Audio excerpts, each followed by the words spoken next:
qui est rare en France, sur les côtes françaises, c'est d'avoir des très gros maquereaux.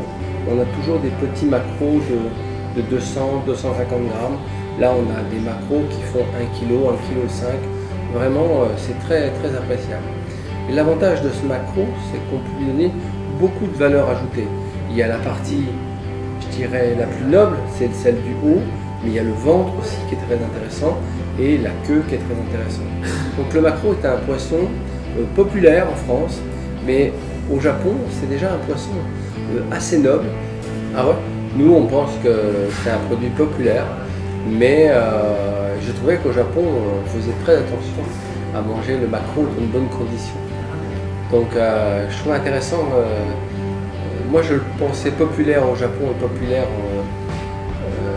en France, mais la difficulté du maquereau, c'est de l'avoir dans de bonnes conditions. Alors en France, on n'avait pas trouvé d'autre solution que de le cuisiner en boîte.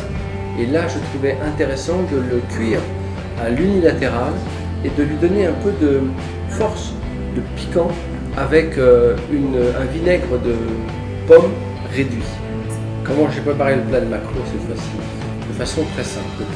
Le maquereau est un poisson qui se fait assez simplement. Il ne faut pas chercher à mettre beaucoup de sauce parce que c'est un poisson qui est très gras en bouche.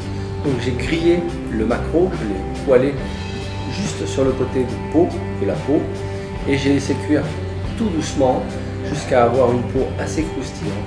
Ensuite, j'ai versé mon vinaigre, un vieux vinaigre de cidre que j'ai laissé réduire avec mes grains de raisin, et ensuite j'ai laqué le maquereau pour que ce caramel de cidre finisse par entrer dans la chair, toujours en gardant un petit peu d'acidité, parce que le gras et l'acide, le gras du poisson et l'acide du vinaigre donnent un relief à la texture du maquereau. Quand on fait Bistro Marx, on fait des produits des régions comme nous avons visité. Nous sommes très liés aux régions japonaises, comme la région de Iwate, et nous travaillons que des produits japonais, mais avec la touche française dans cette façon de travailler. Dans le restaurant Thierry Marx, à côté de Bistro Marx, ça c'est une cuisine innovante. C'est une cuisine d'auteur. C'est une cuisine qui est faite par Atsuko, et Atsuko Koizumi est ma collaboratrice depuis plus de 10 ans. Donc elle connaît ma façon d'approcher les produits, pas trop complexifier les choses, mais en donnant une touche de modernité.